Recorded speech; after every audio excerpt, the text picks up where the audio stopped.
mund të realizohet shumë lehtë droja e shteteve që Rusia mund të sulmojë edhe shtetet e NATO-s dhe në qoftë se alarm që u dha dhe pak javë më parë në Senat.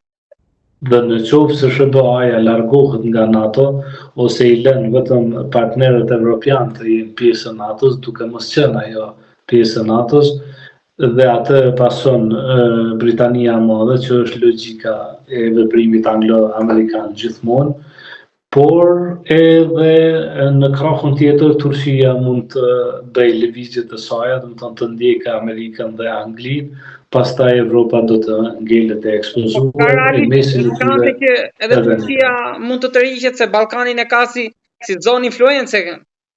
Nuk është çështje e Ballkanit, por unë mendoj që Turqia në çdo situatë të zhvilluar do të ndjekë SBA-t dhe Anglinë, dhe kjo do të adoptonte Evropën seriozisht, do të ekspozonte ndaj rrezikut rus seriozisht, dhe ata pastaj duhet të përshtaten me të gjitha këto ndryshime. Dhe në këtë kuptim, populli shqiptar del që të jetë populli më i paarmatosur në Evropë, dhe kjo po ndodh historikisht dhe asnjëherë nuk po marrim mësim.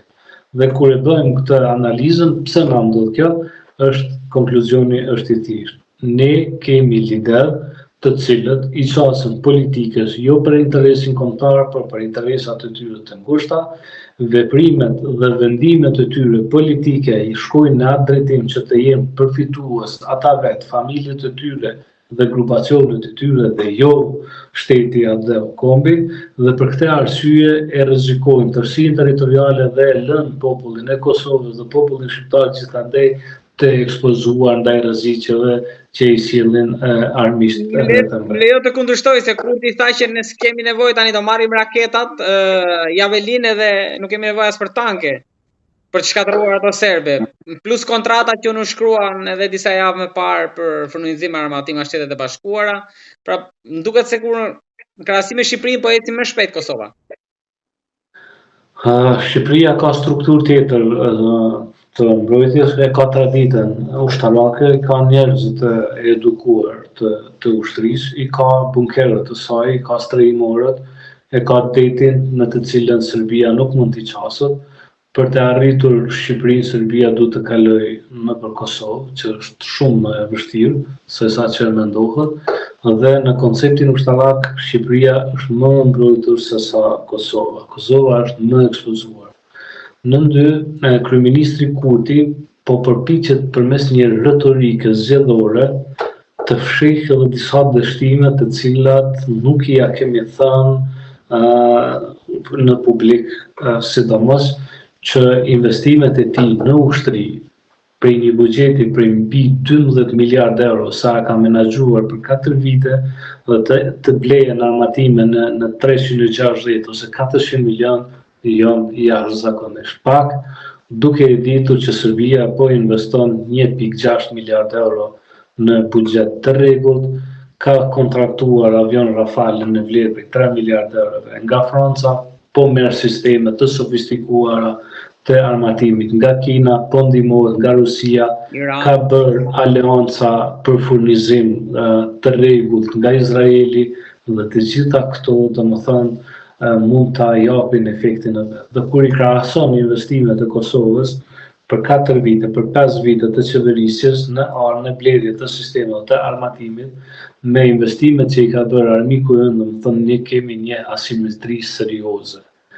Dhe kryeministri ynë në kërkim të votës popullore i krahason investimet në ushtri me investimet në qeverinë e Isa Mustafës ose të zotit Haradinaj, thua se është zoti Haradinaj armiku i shqiptarëve, ose thua se zoti Isa Mustafa është armiku ynë. Ne nuk kemi pse krahasohemi me qeveritë paraprake në këtë çështje. Investimet ushtarake duhet të jenë të doktrinuar në atë mënyrë që të përballojnë armiku i cili të rrezikon. Dhe ky armik i Kosovës dihet që është Serbia. Pra, krahasoj investimet që i kalojnë 5-6 miliard euro që i bën Serbia për 5 vite dhe krahasoj 400 milion të Kosovës për 5 vite. Është një asimetri totale. shtuar këtu që Shqipëria ka një politikë të theksuar të mos seriozitetit për mbrojtje.